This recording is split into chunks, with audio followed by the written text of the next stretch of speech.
looking after the line businesses and the customer-facing businesses that are that are being impacted by this change, that we sometimes forget about ourselves. And there's a risk here that, as HR, we end up sucking hind tit to pull an analogy from the animal space.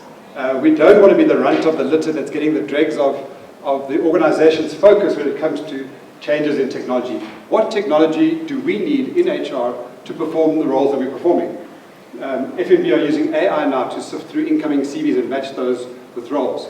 Organizations are using robots to do first interviews because they perceive to have less bias than human beings. I think something like 70% of Americans that have been through an interview process say they've experienced some sort of discrimination in that process. Technology can help us to get rid of that bias if it's implemented right.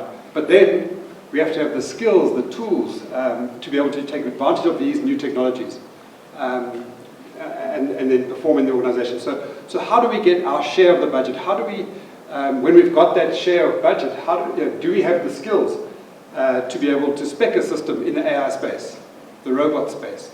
Or do we need help? And if we need help, where are we going to find that help? I think this notion of owning everything ourselves is over. So we've got to look to partner, we've got to look to bring in skills from the outside to augment our skills in order to be able to put the technologies in place that are going to solve these problems for us. You know, we see robotics process being implemented in different parts of the business, to the routine, repetitive parts of the business. But what about the routine and repetitive parts of HR? You know, shouldn't we be automating those tasks away to free up the talent in this room, our colleagues, to be able to do the high value-add jobs, to be at the forefront of these changes? Because I think when organizations and industries change really rapidly, we can either come from behind and sort of constantly bringing up the rear, or we can start to lead and anticipate what skills are going to be required and be able to provide those skills to our organizations. I think we're always going to look to the outside world to bring in new skills into organizations. More and more, I think we're going to augment that recruitment process with gig workers, with contract workers, with non-permanent staff. But I think going forward, we have to accept that the lion's share of the talent is going to sit within our organizations. And then what do we do to repurpose those skills? Clearly, from an assessment perspective, I think assessment is going to move to the forefront of what we do. We've got to assess incoming people, and we're going to do it in very different ways to what we've done in the past. I think Eugene's going to get into much more detail about how we can use e-learning platforms for assessment. But then, how do we assess the people that are already in the organizations that we lead? How do we choose the right people to repurpose? So if we're retrenching in the call centers or we're retrenching in the admin departments as those tasks are automated, how do we choose from those pools of people which the right people are to retrain as robotics process people, as data, as data analysts, as business analysts? How do we find that talent within our organizations? And as we move to the gig economy, we start using these platforms that are now around, like the TaskRabbits and the Fivers, and these platforms that connect skills and people to roles. How do we use those types of platforms inside the organizations that we run to identify talent, identify people with the right experience, the right skills, the right training, and then bring them onto the projects that we're capacitating? And I think what's happened here is, in the past, HR has been very responsible and holistically looked after bringing new talent into the organization. A piece of the training exercise. But actually, as we move forward, what we'll find is that most of the training or the growth of staff happens outside of the actual formal HR process, and I think that's going to accelerate because, I remember that sort of paranoia from IT when people started bringing their own devices to work. We're a Windows shop, and now suddenly people are using Apple phones and Samsung tablets, and all this technology was connecting to the networks, and it was causing angst from a security perspective, from a network bandwidth perspective. And I think we probably should be worrying about the same sort of thing now, because the skills that our staff are getting are not all coming from the formal training that we're providing. There's micro courses, there's YouTube learning, there's Udemy, and all these different platforms, and people are getting skills here. But where are we recording what those skills are? How are we keeping track of what those skills are? If not on an e-learning platform. So for us to be really using the talent that we've got effectively and professionally, we need help. And we've got to work out how we get that help. I mentioned just two platforms that we're all used to. We're all using these two. And I think what's interesting here is that these companies have been built digital from the ground up. So every aspect of those businesses are digital. Whereas many of us are in legacy businesses where the digital transformation is happening in piecemeal and happening along the way. The problem is that the people coming into our organizations are experiencing this kind of technology on a day-to-day basis. If we try to attract the top data science talent into our organization, and we're asking them to fax their CVs through to us or email their CVs, most of those people will tell you that their CVs on LinkedIn, and why are you asking for anything more than that? All the experience, all the training, everything you need is there. And in that world, then how do we source talent? How do we attract that talent if they're not applying for jobs? How do we make ourselves attractive to these kinds of people? If we're not implementing modern technologies, social technologies inside our businesses, are we going to be able to attract and retain the best talent? Youngsters might choose to work remotely. How do you manage that if not using video conferencing type tools, tools that monitor performance, delivery, etc., like Slack? So I think we ignore these kinds of tools at our peril. How do we appeal to the younger generation, but also how do we use the younger generation to make sure we get that change management of these kinds of platforms in? Because the digital natives, this kind of technology comes so easy to you. Once you start graying a little bit around the beard, and it's less natural to use a social type platform which resembles Facebook or Instagram more than it does email. How do we implement those types of technology? How do we get adoption of them if we don't leverage the younger generation to do that? I guess the benefits of an e-learning platform really came to me when I read this book by Salman Khan. Does everybody know who Salman Khan is?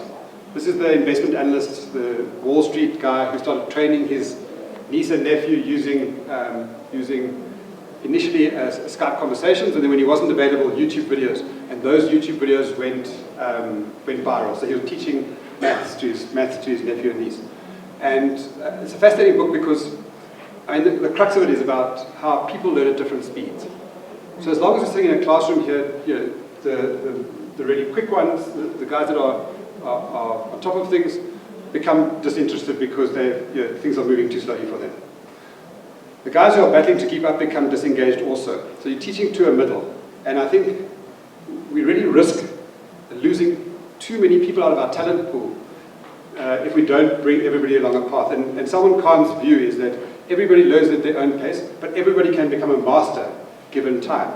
Now, if we don't have an hour in a classroom, and we have, and somebody can go and practice on the weekends or go and repeat fundamental parts of the program that they didn't understand, then everybody can become a master, and that's actually what we're looking for. So if we're using an e-learning platform and can keep track of who is where in a process, intervene where required, micro courses, mobile, in the previous session, somebody was talking about, where's work-life balance when things are coming to me 24 hours a day on a mobile phone? But I think that the lives that we lead now are such that if your kid has a concert during the day, you're going to go. But then you don't mind doing an online course during the evening. So we need the kind of technology that brings all of this learning and all of the skills that are being developed into a place that and allows us to track who's progressing at what speed and who's competent in a particular skill that's required to do a task. And then we can set the timeframes by which you need to have that skill.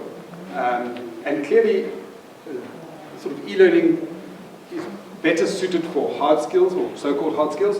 But then what it allows, if people are learning, using e-learning to get skills, we can then bring collaborative groups together to to learn the soft skills, to bring the integration of those skills together in a way that the business needs to be able to perform.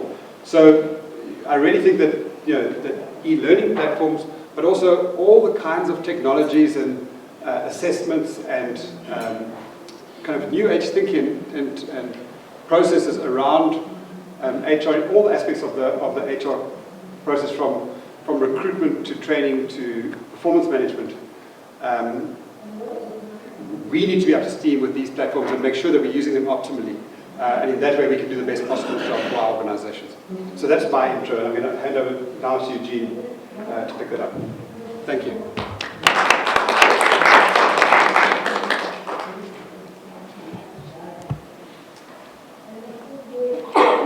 Any questions now before Eugene speaks, or while he swaps over the presentations, or are you comfortable leaving that until the end? Why don't we do a question? Yes, one about what are the advantages and disadvantages of the robotic system? So I think the advantage of them is that they take away routine and mundane tasks. So, I read a quote the other day about unions. It said that the very jobs that unions are fighting to protect today, they're going to fight to outlaw in the future because they're so demeaning, because they're so repetitive, because they're not stretching us and allowing us to use our creativity and our collaborative skills. So I think that we should get rid of routine work, we should get rid of repetitive work, because I think there's so much challenging, interesting, creative stuff that can be done. So the disadvantage of robotics is that it only really works when there's high volume so the process has to be very repetitive and very high volume in order to implement. So if your process isn't, then it's not a candidate for robotics.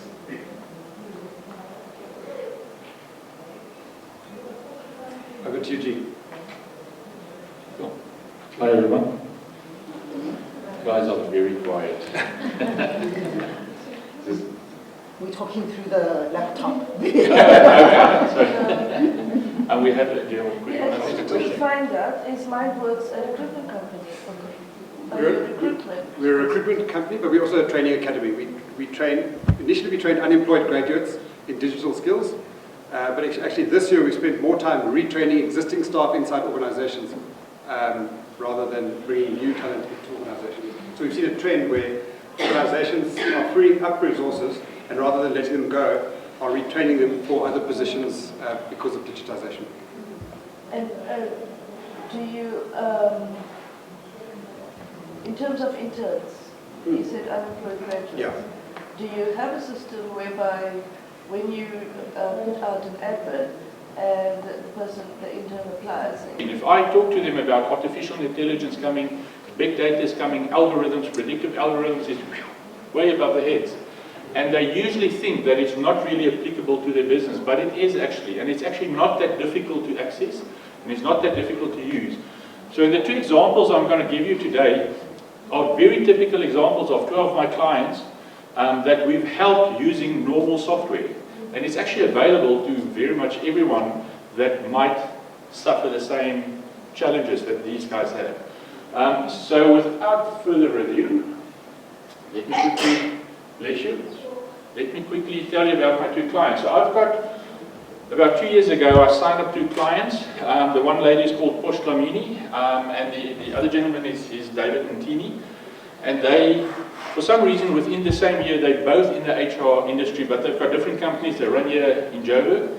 And Posh basically started as a young entrepreneur, and she wanted to do recruitment, the traditional recruitment business. And David was already operating in the recruitment industry, and he was specializing already in finding salespeople for corporate companies. Okay? And they actually have had very different challenges that I'm going to tell you how we solved them. So let's quickly look at Posh. So Posh's problem was that for her to start a business in the recruiting industry was quite tough to get into. And she, when I saw her, she did a fantastic business plan. She did a proper analysis of the challenges in the recruitment industry. And I must say, when I read it, I actually sat up straight and I thought to myself, yes, this is very true. Because one of the problems, and I'm not going to, obviously it's not, these problems aren't for everyone, but what she identified is most of the recruitment companies don't look after the applicant. They look after the company that pays the bill. So they look after the Standard Bank or the corporate. And those corporates are the ones that pay the bill. So the corporates will say, we need 5 people, and then they go and look for the 5 people. The recruitment company doesn't look necessarily the other way around by saying, listen, I've got 10 people that are willing to work, how do I get jobs for them? That's one of this. One of the other typical problems she had was when she tried to link applicants to corporates, everyone sent them her CVs. And we all know CVs, it's a piece of paper. And the problem is that if you place an ad, and I don't know when last you guys have placed an ad, but if we generally as a company place an ad, I get hundreds of applicants because there's such a massive, what do you call it? Unemployment level. The problem that I have is within those hundreds of CVs, I know for a fact there are good candidates. But we can't get to them because I'm flooded with CVs and I can't actually go through all this paperwork. And what was interesting is if I look at David's problem, he actually had access to people. People will apply for sales positions. His challenge was sales is not something you can put on a CV. It's a bit of a art, shall I say. Okay, so you're either a salesman or you're not. But if you're desperate for a work, everyone applies to be a salesman. The other challenge that he had in corporates was that the corporate company, and I'm going to use one, I hope they don't take me to court, you see me in News 24 the upcoming week. But the one corporate that he said that he had a problem with was with these guys have hundreds of franchises countrywide, and they've got a 300% staff retention rate in these franchises. In other words, 300% of staff go through the company every year, salespeople, because of nepotism. People will employ their brothers and their sons and the blah, blah, blah, as salespeople, and guess what? Not everyone's a salesman. So his problem turned out to be more a skill. In other words, if someone says, I'm a salesman, I can put, I'm a salesman on my CV. I can say which courses I've attended. But I know that I'm a salesman. If I talk to someone, I can see that you can't sell anything. Or I can talk to someone and I can think, yes, you need to come and work for me because you can sell.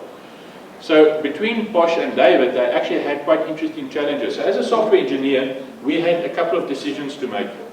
And to help solve these problems, challenge one, let's call them challenge one and challenge two, not problem one. Because I'm in IT, we don't have problems. We can always solve challenges.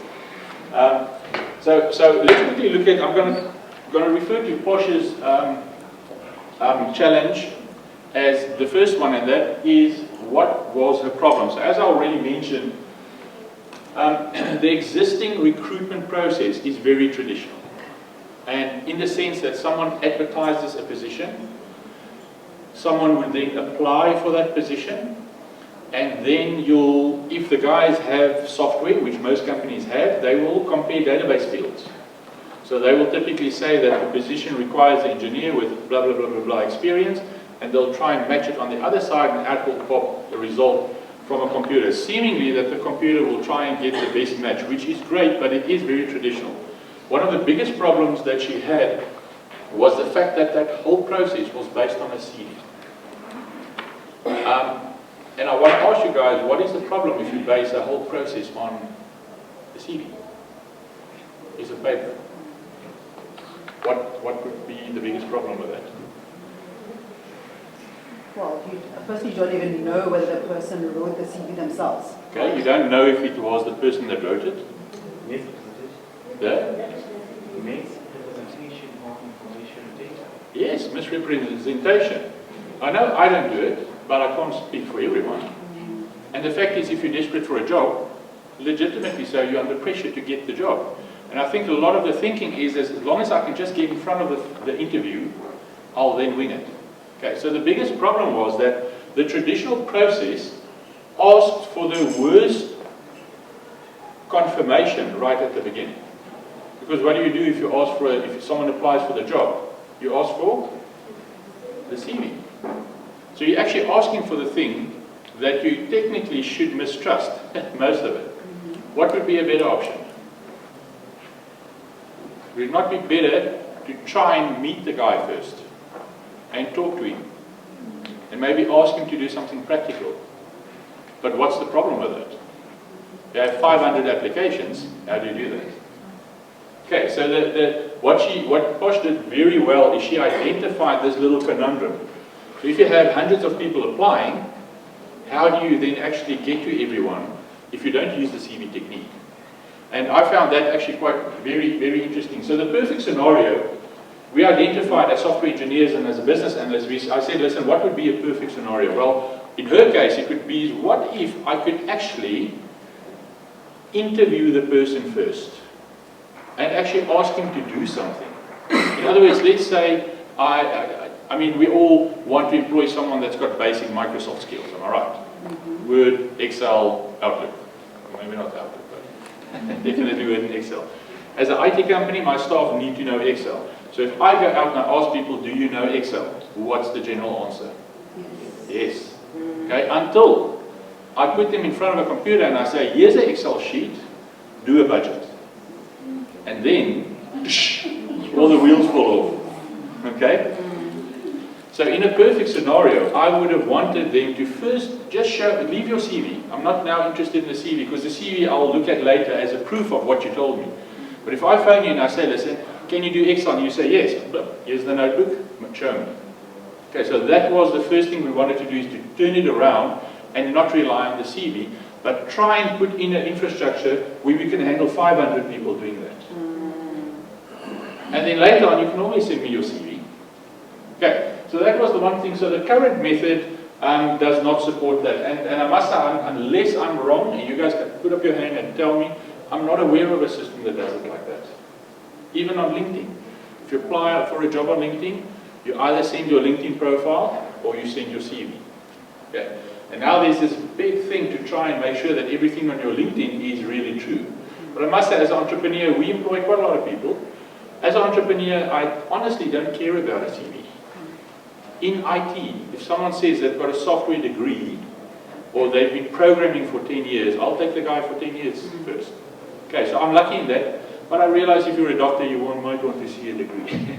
Okay, not necessarily in my industry.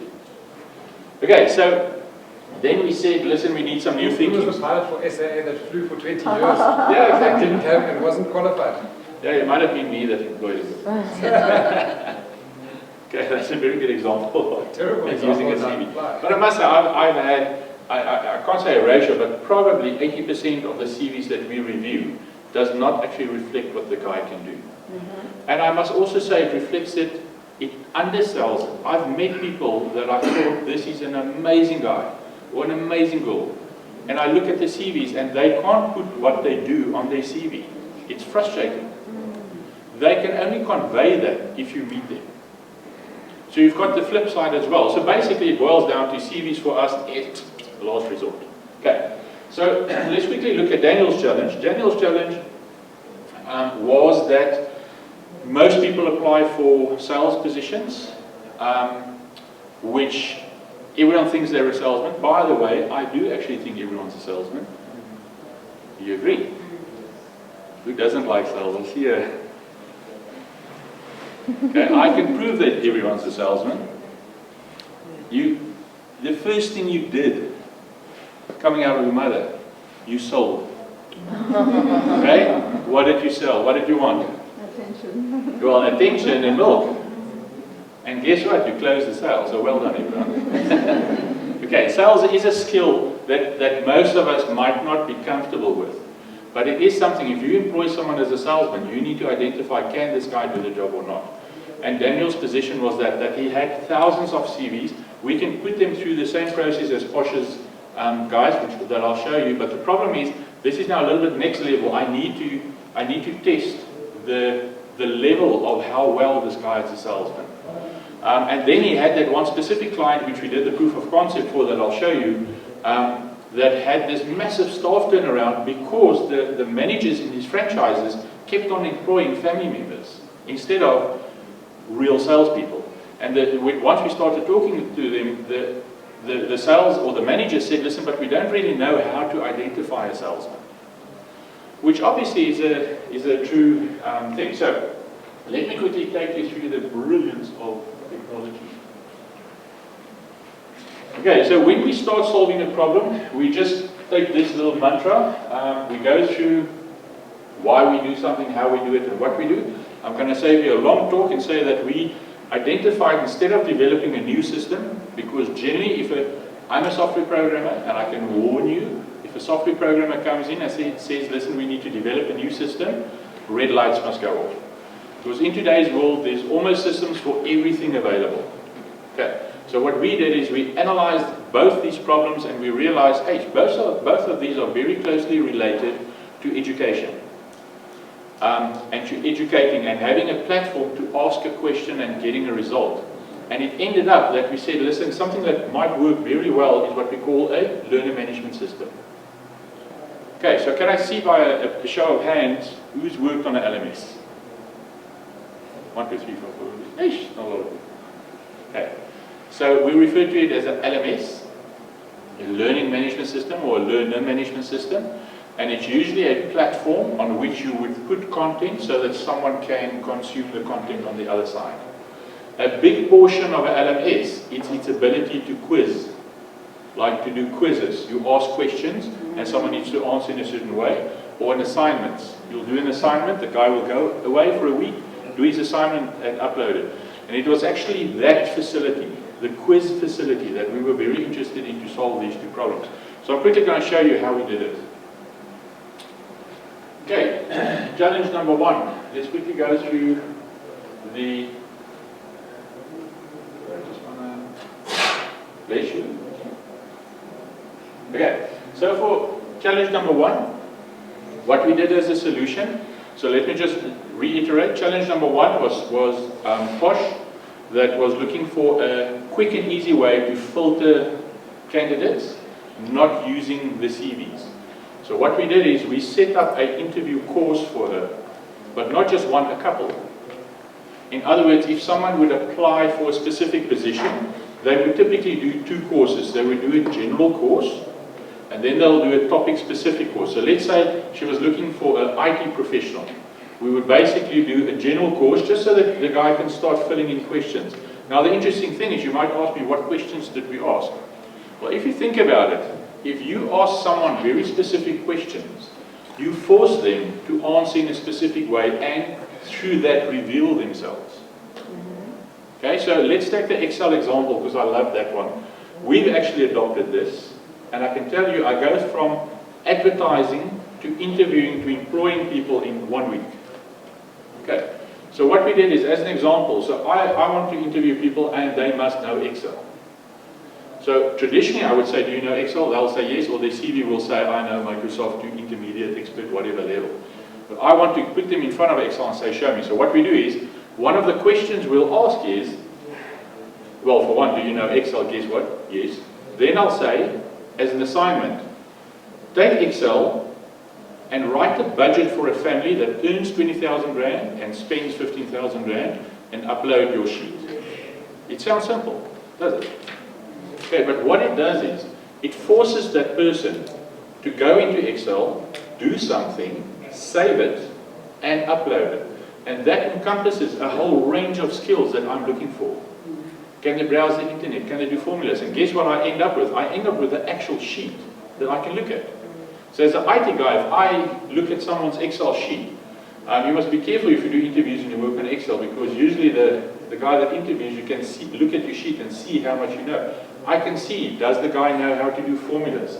Is he good at formatting his sheet? Small things that you can pick up on. It does not mean the guy gets or doesn't get the job, but it's the equivalent of you talking to him and giving him a notebook to do something.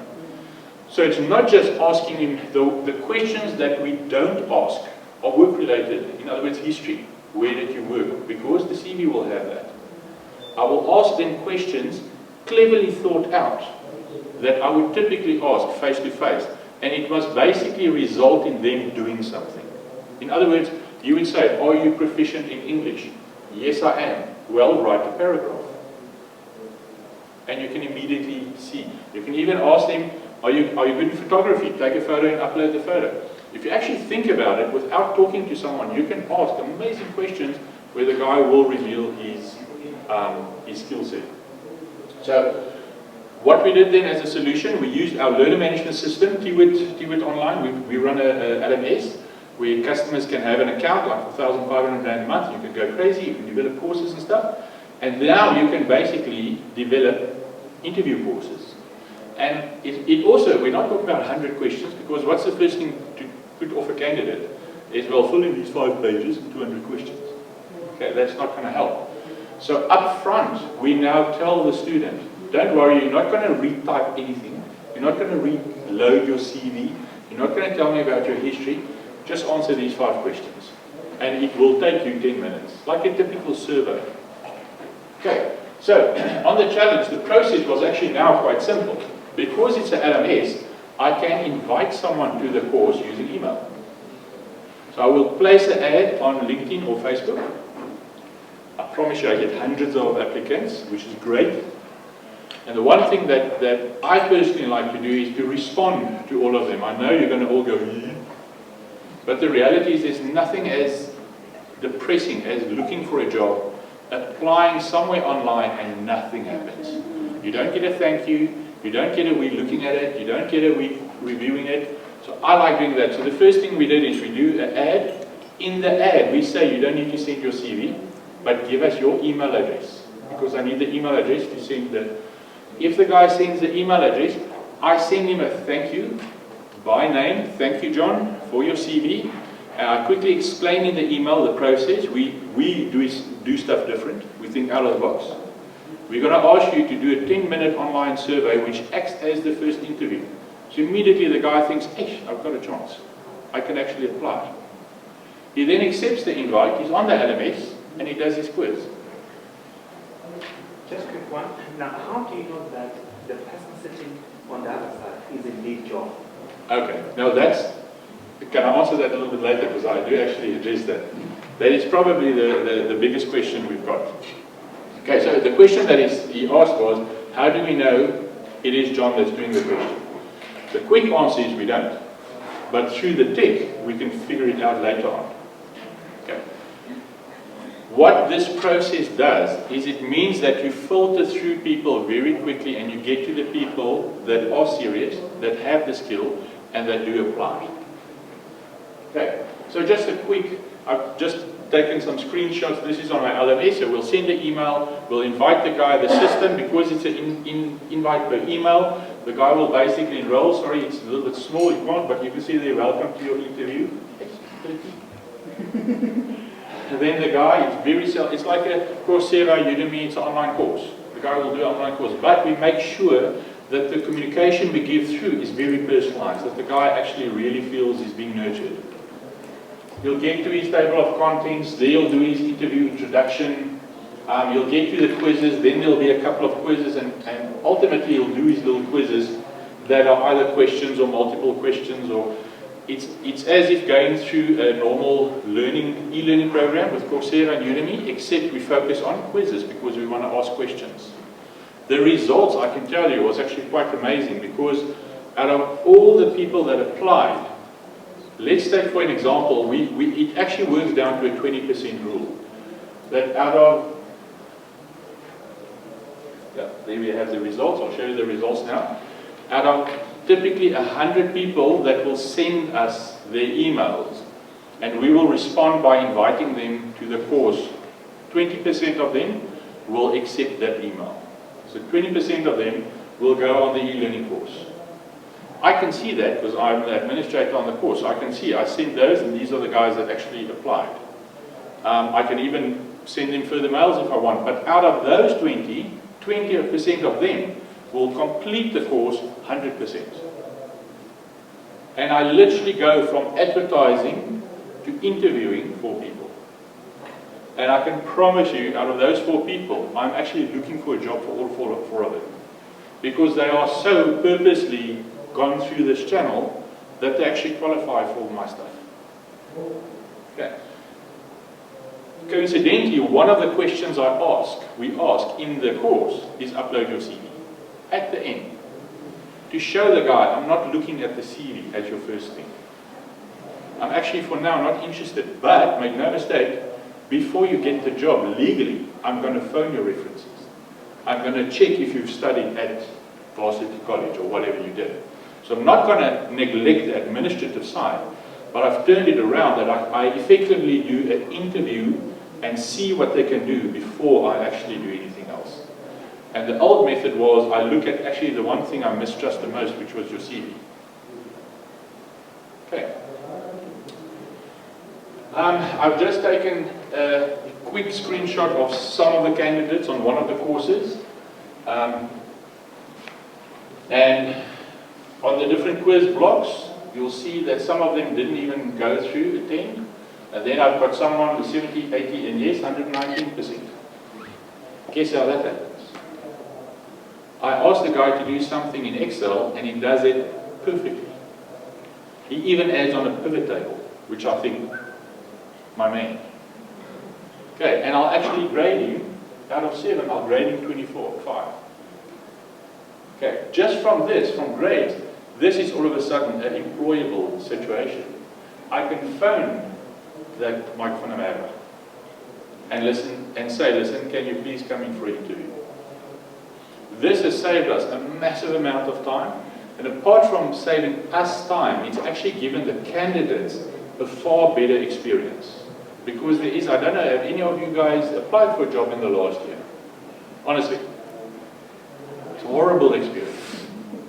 You feel that you're putting yourself out there and it's a bit of embarrassing. And then the HR companies, basically all they're interested in is looking at a CV. And I'm trying to tell them, listen, why don't you interview me? Yeah, but we can't interview 2,000 people, which I understand. Okay, so my one purpose is not just to serve the companies, it's actually to serve the applicants that are actually worth their salt. Okay, now let's quickly look at the second challenge. My last 100 slides, don't worry. Okay, so the solution for Daniel team was, okay, I'm gonna go there. Okay, so Daniel's problem was to get a sales, to see if people are sales people. We started investigating and realized there's quite a lot of aptitude tests, that's what you call it, is to see if someone's got a sales aptitude. Does the guy have basic skills to do the sales bit? Now, I don't know, are there any aptitude testing companies here? I don't want to tick anyone off. Anyone working for Thompson's? Okay, so I know Thompson's is a well-known company, they do fantastic work, but typically to do an aptitude test costs a couple of $1,000. So if you've got CVs, you go through Posh's whole sequence, and you say, okay, here's 4 candidates, but to employ all 4 to see if they can do their stuff, or rather give them to another company to test them, psychologically test them. The problem is you're literally talking about a 3,000-4,000 rand per candidate to test if they can do what they say they do. And again, we thought that's not really effective for our entrepreneur. I mean, I'm not going to pay 4,000 rand, I'll rather just go for interviews and do coffees with these guys. The problem is, the company in question, and I'm going to use them, we use them as a trial period, so they're not our current company, it's called CLC, And CLC's problem was exactly that. They had massive staff turnaround, and we tried to help Daniel to assess the salespeople better. We used exactly the same thing. So the solution was very obvious for us. Come on. There we go. The solution for us was to work with salespeople and psychologists. We then identified 5 character sets that a salesman must comply to. I don't know if you guys know the sales psychology, but I stand under correction. You've got you can help me maybe, you've got a hunter, a farmer, a closer, and there's something else. You guys know that? So if you're a salesman, you're one of those. You're a hunter, which means it's someone that likes to get new business in. Or you're a farmer. A farmer is someone that does sort of accounts management. You know, someone else got me the salesman, but I'm good at managing these guys. Then closer. Then you've got a closer. It's someone that's really good with sales. If someone puts him in a meeting, so a hunter will set up the meeting, the closer will come in and he'll close. And And then there was the fourth one, I can't remember, you'll see on my results now. But the reality is that what I wanted to do is I wanted to see if someone says they're a salesman, well, are they any one of those four, or are they not a salesman, which is obviously also a category. And the way that we do that is we ask questions that have no wrong answers. Sounds weird, eh? We're IT, so we're born with. Okay, so the questions that we ask is not that there's a wrong or a right answer. All the questions and the answers are right. But if someone chooses the one that they think is right, it will give an indication of how they think. So if I ask a question, I say these are the four answers, each one will relate to a certain personality. So if the guy does enough questions, it will come out that he's actually a hunter, or he's a closer, or he's a farmer. He's more inclined to do that. And then obviously there's a wrong answer, where if the guy constantly chooses the wrong answers, it's a clear indication that he doesn't understand sales. And that's what we did. So we used our e-learning system. We created a course very similar to the interview course, but this is now on a little bit larger and more in-depth scale. We would then, the resolution is horrible. There's the table of contents, start your assessment questions, and then the assessment will start here at the bottom, question 1. And the results, I'm going to show you, show this.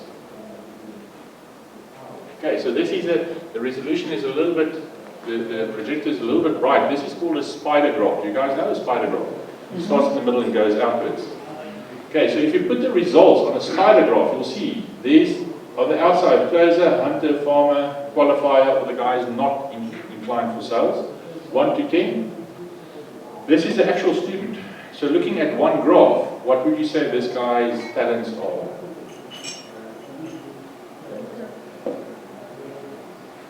Okay, anyone? Hunter.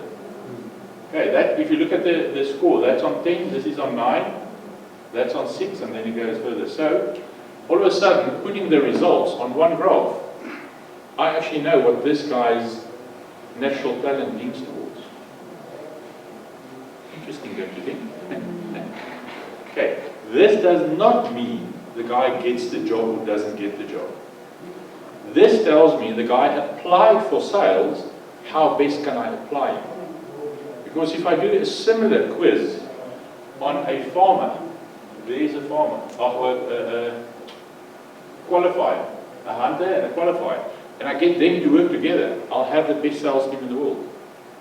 Okay, so we use the same learner management system to develop a quiz, to develop these quizzes, purpose-built. We then take the data, we put it on Excel, we analyze the graph, we draw the graph, and we tell the customer that the guy applied for this job is actually very inclined to do this. Out of this, about half of them clearly showed not for sales. Again, it doesn't mean you're going to fire the guy or you're not going to employ him. It means that try and get his skills so that you can give him something that's appropriate for him. Because if you do this, and most of those guys end up not for sales and you employ them, you have a 300% staff turnover. Okay, so this is not a job, yes or no, you're going to fail, or whatever. This is not discrimination. This is trying to see what you're good at. Okay, we used exactly the same learner management system, the same quizzing method. We just interpreted the answers a little bit different. Okay, and then last ones, like Martin says, the reality is, I mean, I live in tech, he lives in tech. The world around us has changed. We are inundated as business people with technology white noise. Don't be afraid of it. Partner with people that know tech, and our basic philosophy for us as a company, throughout our 4 IT companies, is this. Own your strategy and outsource the rest. You don't need to understand big data or AI or software or learner management systems. I can go on with abbreviations, but partner with people that do know. The end of my 200 slides, guys. Okay, anyone have questions? Sure. So let me start by being a bit provocative. In essence, I am for what you're talking about. I am for technology and harnessing technology to optimize our experiences and our functionalities. Right. That aside, though, who are we building these solutions for? The reason why that is important is we are all aware of the situation in South Africa in terms of the quality of education, right? So there is a huge information divide, there is a huge digital divide. And while the solutions that you've presented are for the haves, normally there's the haves and the have-nots, the right? knowledgeables and that. Absolutely. The majority of the people that need access to these opportunities happen to be the have-nots. And unfortunately, when there is a technology divide, they are most likely to be impacted and biased against by these technologies. So in the bigger scheme of things, let's think about that. It's not a question that we can truly answer here, but as I say, this is to actually everyone to say, when we are adopting the technology, let's think about the bigger landscape. Yes. All right. That's a very good comment, and I actually want to add that one of our clients is called Young Entrepreneurs, and they've identified that to do technology training and entrepreneurial training and financial literacy training starts at the age of 6. So they've developed programs that you don't start learning and training after school or in job. You actually start all the way back there. And it's actually amazing that kids that age even understand how to use tech, how to use finances, and how to be entrepreneurs. So you're 100% right, there's a big gap in understanding tech. So we thought, okay. I think it's an important point. I mean, one of the earliest forms of discrimination that we come across in our academy is people just not having the resources to get to the academy to come and apply or to come and have an interview. So it's just the access to the internet cafe and access to transport is often not an option for a whole bunch of candidates. So who are we excluding from the process because of apartheid spatial boundaries that haven't been resolved over this time? So I think we do have an obligation to find platforms where the data can be free. In other words, the person applying doesn't pay for the data to access the system. So there's those kinds of options that we've got. So I think if we can make those spatial barriers go away by giving free data while on the platform, taking away the need to come in for multiple interviews by doing some of the stuff remotely, video conferencing into a discussion, filling in tests online, so that by the time you do come in physically, you're one of the top 4. It's more of a culture, coffee discussion rather than starting the process from scratch, because I know organizations that do 6, 7, 8 interviews. Now that's just not feasible for someone living in a remote place. It's spending, it's asking the village for money to come to the interview. That's actually one of the reasons why we did it online, is not to waste time to say that you need to come in, otherwise you don't even qualify. But we've had guys that walk 5 kilometers and they're late for the interview, and then the interviewer's got an attitude because he drove in the morning with his car. The reality is that at some level, unfortunately, the tech side of us pulls us forward, and the non-tech side seems to hold us back. But I must say, as a techie, I think tech might be the worst thing that happened to us. But the reality is there are sort of midway platforms, but at some stage you're going to have to say, listen, let's say for us as a tech company, you must be able to get to an internet cafe. But now we can put in tech that makes it easy. In other words, by the time I set up a meeting with you, you've got a very good chance of getting the job. My question is, in the organization, you have people that are saying, this is my retirement home. And you are trying to to build this learning organization. And there's a Generation X and there's the new techies. And you are trying to now to pull the Generation X into this world, and still don't bore the millennials and say you need to be in class all day and stuff like that. For me, I'm struggling with that. How do you balance between the two to make sure they are in one team, and the best way to train them is to have them in one training session and give them the one sort of thing. And you're busy doing all these things. There's a facilitation, there's gamification now in e-learning that, these X generation, I don't want to say age, they see these moving things and they're irritating for them. They're like, I couldn't see clearly what was this thing, it was just flashing. But how do we break that? I'm not looking outside, I'm just saying inside now.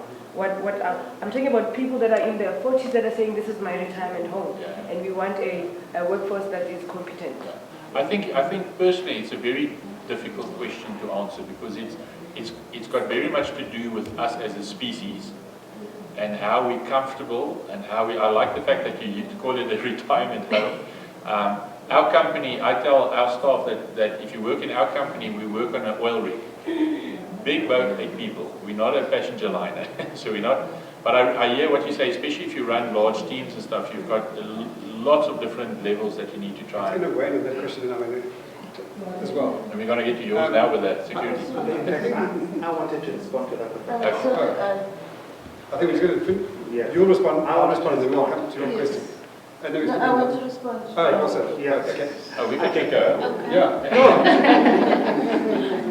For me, I think that is a very pertinent and relevant question in this day and age. But the fact is, if you don't adapt, you die. Yeah.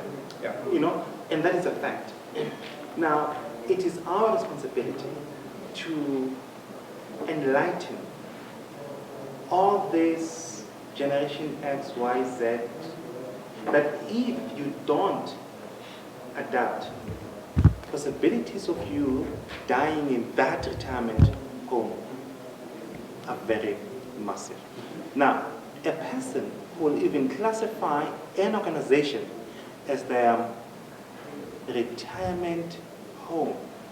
That mindset, unfortunately, should be dismantled. Because now these young millennials will irritate you until you say that I don't belong here. And if you don't capacitate yourself and upskill, unlearn and learn new skills that will take you forward, unfortunately, that home will cease to exist. And you need that home for many more years than you think now. You're going to live to be 100. You can't necessarily afford to retire at 55. So your point is absolutely valid that you have to keep those skills relevant for much, much longer than you did 30 or 40 years ago when you were likely to die at 60 or 65. But I also want to say that you don't need to be a techie to fit in. You must just understand and not be afraid of using technology. Yeah. You can still be a boilermaker. You can make shoes, but don't be scared of your phone. My daughter likes to joke because when I joined Nedbank in '92, we had memos. So you would write a memo, you put it in the outbox, and the little chap would come around a couple of times a day, take the memo to a mailroom, sort it out, and send it. If it was to a different building, it would take days, literally. And this was in the 90s. And she's like, thinks it's embarrassing that I would tell a story like that at a conference like this. And yet today, all those years later, I'm much more technology savvy than she is. And she's a millennial and I'm a Gen X. So I think we all have the ability to stay up to date with technology. And I think it's incumbent on all of us to move with the times because otherwise we're seriously going to get left behind. Clearly, Gen Z are going to be better at gamification and game-based learning than we are. Then it's our job to learn from those youngsters. Instead of them, when they come into the organization, us telling them, we know everything, we've got to learn from those youngsters, and then we need to impart the skills. And that collaborative learning of different generations, I think, can bring us all together rather than creating the big divides that exist as we speak. You want to also? Yeah. Yes, just in terms of, creating this blend between the older generation and the new generation. It is up to the entire organization, but mainly and formally from a human capital development perspective, in terms of making use of current technologies to try and prepare the workforce for the future. So, in other words, there are things like, for example, RACI charts. Okay, and we know now, and in the public sector, one of the ways to reduce the wage bill, which is the highest in the country, was to offer voluntary retrenchment packages to anyone from about 55 over. My biggest concern with that is that we are losing the capitalistic knowledge. And if we get rid of the older generation, we're left with a younger, untrained generation. So the same applies. So we are looking at ways and means of how to actually bridge that gap. And so not only in terms of that, but there needs to be succession planning. There needs to be business continuity. There needs to be risk mitigating factors put in place, like when people get sick or leave or whatever. There needs to be some kind of business process engineering methodologies linked with software, and I've done it. I've built 2 databases for the National Treasury. I automated the entire HRD application systems using SharePoint services. So I'm not a qualified business process engineer or software engineer, but I'm an experienced and used a blend of both, mapped all the processes, wrote the workflows, etc., used SharePoint services, tested, designed, developed, and automated. And it made a huge difference in terms of not only upskilling the younger generation, but also the older generation. So when it comes to don't be afraid to use technology too, and this is where the onus lies upon the individual. One needs to become creative, innovative, solutions-orientated. We are already using technology, like our cell phones, the iPads, the laptops, and moving from the old Apple days to now to Microsoft. So if people don't want to learn exactly, and going back to what the gentleman said, then they're going to self-destruct, in other words.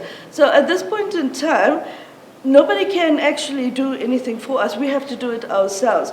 We have to embrace technology.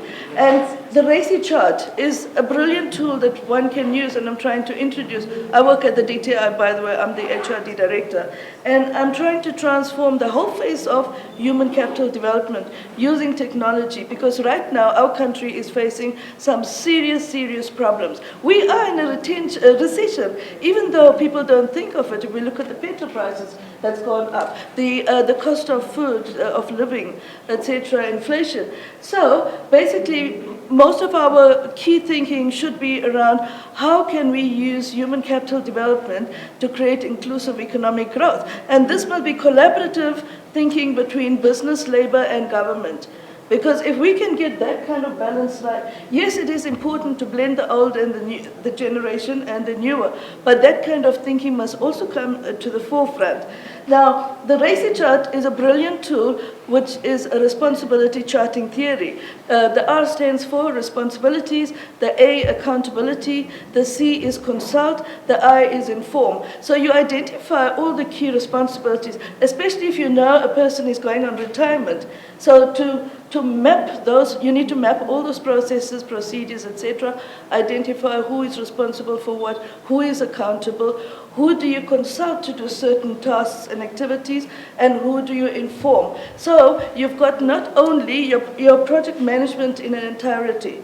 Okay, I also designed, developed, and implemented an online project management tool when I was the FMIP3 director for the Office of the Accountant General. And this is a brilliant tool where, and I did it on SharePoint as well.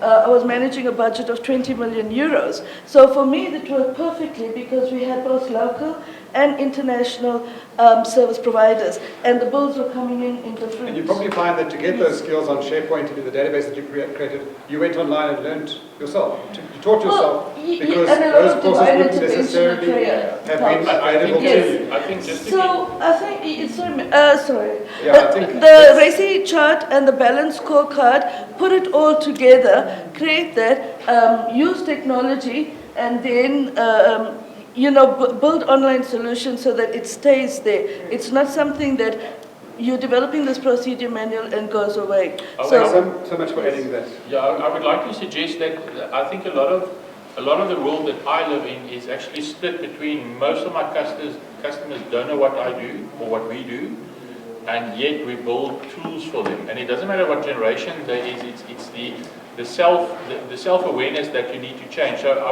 I don't know if you guys know the writer Yuval Harari. He's written, I would recommend that you read his latest book called, I don't know if you know, 21 Lessons for the 21 Lessons for the 21st Century. He's an anthropologist, and he basically does almost a bit of a forecast of what is happening, not in 50 years, but now, in 5 years, 10 years. And I firmly believe that his forecasts are 100%. And what it basically does is, it says that each person basically living in our world will have to reinvent yourself a couple of times. Even if you are in an industry that you don't think will be replaced with AI and robots, like medical or psychology, the reality is he explains exactly how it will happen. So you're either going to go into the future fearful, or you're going to basically say, listen, I'm going to own it, I'm going to learn a bit more, and I'm going to do something about it. And I would seriously recommend reading his book and familiarizing yourself with what is to come and position yourself in it. The reality is, if you don't keep up, you are going to fall off. Hopefully you've got kids that can look after you because they're going to keep up. Also, this guy's question Okay, about can we answer his question of earlier? Coupled with that, here was another question. So his question was, say, how do you know it's John on the other side? And this question relates to that and say, how do you know that the person is answering honestly? Yes. Okay. Okay. So if you can answer. Yeah. So they actually, I'm going to stand up. They give me the microphone. I feel like Justin Bieber. So both of it obviously relates to honesty. Do you know if the person is the one that fills it in? Now let me just say, and I've got a very similar scenario that I paint people about digital rights management, DRM, and that is that how do you know that the person is the person? The reality is I don't know it's him if he does the online test. The same way as I don't know it was him that put the stuff on his CV. What I do want to know is I want to at some stage give him a little tick box that says this is me, so that I've got legal recourse, because the fact is the guy can lie himself all the way into the job, except the last thing is you will have to meet him. So nothing stops you from asking him, explain to me how you did that in the spreadsheet, or explain to me why you answered this. So using tech, you're not eliminating fraud, but I promise you it gets very clear where someone doesn't do something. I have that actually quite a lot with websites that we develop where people say, listen, how can I get it that people don't copy my website? You can't. I'm a software engineer. I can rip anything like that off the internet. The question is, do I have legal recourse to stop someone that I know does that? And the same with the interview process and the way that we filter people. It's not the fact that I've got guys that said, listen, you have to have a camera and look. I don't have to do that. The process, the way it is, by the time I meet him, I can tell you as a person, I've seen him, he's uploaded his CV, I've checked him on LinkedIn, I know it's him, and nothing stops me from asking very specific questions to identify. If all that fails, and you still give him a job, and it turns out he can't do Excel, well, I've got proof that you did the sheet, and you clicked there, and you did that. It means that you're actually just building up more information to make a decision. But I must say, just through that process, you eliminate a massive amount of dishonesty by default. But we also are dealing with companies that are actually switching the camera on 10 times during that test. So checking that the same person sitting in front of that screen for the duration of the test. And I think more and more with biometrics, facial recognition, fingerprint recognition, I think that problem is a short-term one, given where technology is today. Yeah, I think... Sorry guys, Yes. There's one more question. I think it's quite we've had a bit of that discussion, because I still have a few questions for Martha that we also need to answer. Is your question quick? No, I just wanted to give you a tip. If you want to validate a person's credential, why don't you link it to the Home Affairs database, and you can validate the ID numbers. You can validate the ID number, but it doesn't mean that that person is sitting in front of the screen doing the test. So you can validate the ID number, and it says that person is Martin Pino, but I can get the G to do the test for me. But through the process filters it naturally out, because at some stage I'm going to see you. Yes. I'm actually going to talk to you, and I just have to ask you, by the way, why don't you call your Excel sheet? We can't figure it out. It's very easy to. The difference is now I have something to see if it's that person. Sorry, did you say there was another question? Yeah, I'm trying to moderate the question a little bit. I'm not sure, but let me ask it as it is. Will the robotic system mainly be invented to reduce the workload, or will the focus be on eliminating the notion of being biased during the screening process? I think there's two types of stuff. You can use robotics for both. What is? I think the term robotics is wrong, probably. So, So give us an idea of that. Yeah, so I think we're all naturally biased. So when somebody walks into, I've had people walk into an interview And I just look to the person and think, this is just not our, like, Yeah.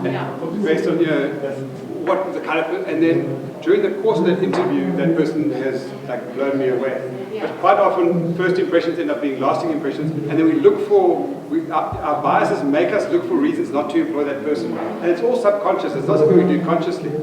So just using the kinds of technology that Eugene has spoken about, and using robots to do that initial interview. The robot doesn't care if you're thin or fat, or white or black, or battling with English or not. Or ponytail.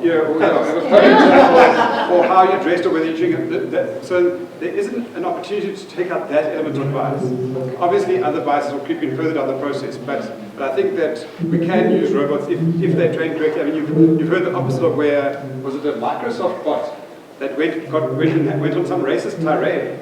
It just, I don't know if it was badly trained or how that robot went astray, but so I mean, we have to be cautious of biases in our algorithms because, we don't want to go and repeat the biases that exist in the physical world, in the training that we do of these robots. Can I rather share something while you're getting your mic? I worry about what I'm hearing in the and this was not my stance, by the way. Like I said, I'm pro technology and all that.